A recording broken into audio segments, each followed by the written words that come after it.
What's up, everybody? I'm Z-Wade, the Z-Wade, and Z-Wade Photo, and today we're looking at another older lens, but this lens is still relevant today. We are looking at the Carl Zeiss 50mm f1.4 Planar, and this is the ZF2 version. There is a ZF version, and the only difference between the two, they're optically the same, is this one has CPU contacts. Now, I have no preference because I shoot in manual. If you want to shoot in aperture priority or shutter priority, you'll need the CPU contacts that you get on the ZF2. That doesn't matter to me though. However, this lens, even being the newer version of the 50mm 1.4 Planar, can still be had to this day for less than 600 bucks. And that is in pristine condition. This was listed as pristine condition, and they were not lying. Although I do have an interesting story associated with this lens that I'll share in the future. Now, before I get into any information about how this lens feels, it is a used lens, although in pristine condition. And since it is a used lens, we do have to sniff it. Now, I did leave my afro at home, but this is not for fun. This is to sniff for tobacco smoke. And as I expected, being pristine condition, this does not smell like tobacco smoke, meaning that this does not have to go back to the store. So how does it feel? Incredibly heavy for its size. I assume there's leaded glass in this. It does make optics better, and since Germany will not make any kind of shortcuts on making stuff, they definitely are allowed to use lead in their optics, and I assume that's why this is so heavy. Although, since there is no plastic to be found on this lens, it could just be all the dang metal that's in it, because there's not a whole lot of elements in this. Let's throw this on the D780 and see how it feels.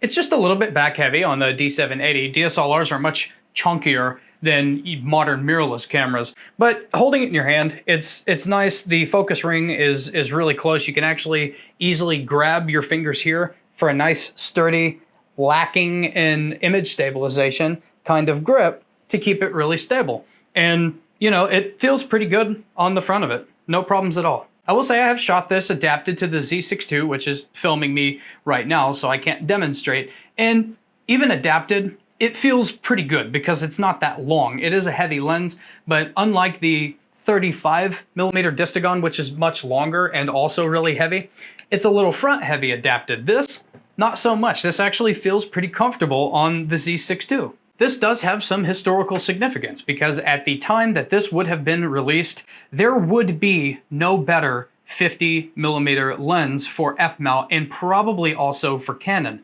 Now, admittedly, at 1.4, this is not a particularly sharp lens, but it's not an ugly sharp. It's not a hazy soft. It's like a glowy soft, right? It's not just unsharp. There's a lot of character at f1.4. It is very artistic at f1.4, but once you get to about 2.8 or so, it actually really opens up to be an incredibly sharp lens. Now, I have to mention that Nikon never, at least after the D series of lenses, has never made anything this sturdy feeling, and probably never made anything just this good overall. Not that Nikon doesn't make awesome lenses.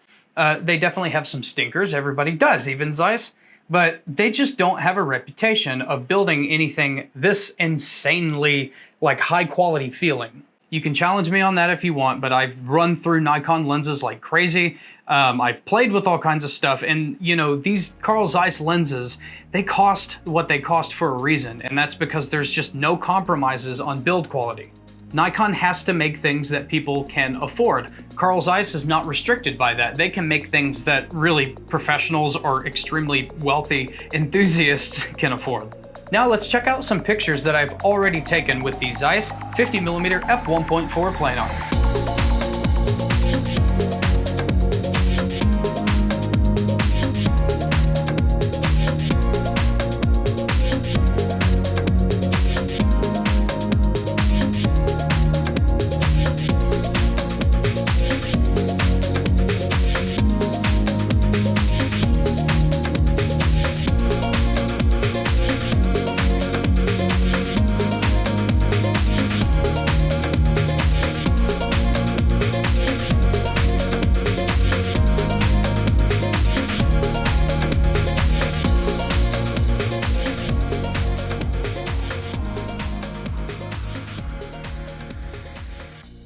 As I said, Nikon does not have a reputation of making anything this high quality, but you know, they may never make anything this high quality again. Optically, sure, we're basically sold optical perfection these days, but Nikon has a consumer base that they absolutely have to make products for. But holding this in my hand, I can admit that although I'm totally fine with plastic, the goal seems to be weight.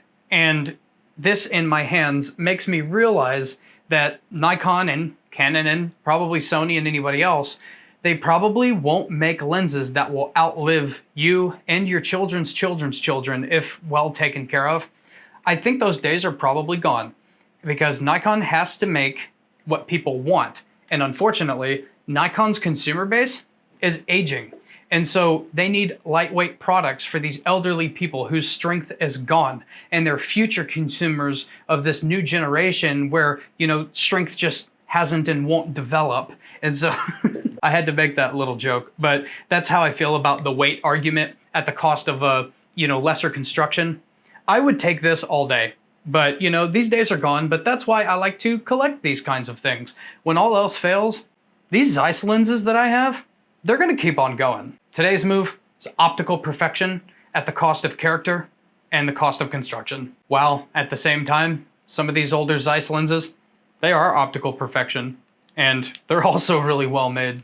That's a wrap of this episode of Z Wade Photo. Let me know in the comments below. Have you ever shot any Zeiss lenses? Tell me what you thought about them. Are you thinking about getting this one? And if you are, why haven't you? What are your reservations? Let me know that in the comments. I'm Z Wade, the Z Wade in Z Wade Photo, and I will catch you in the next one.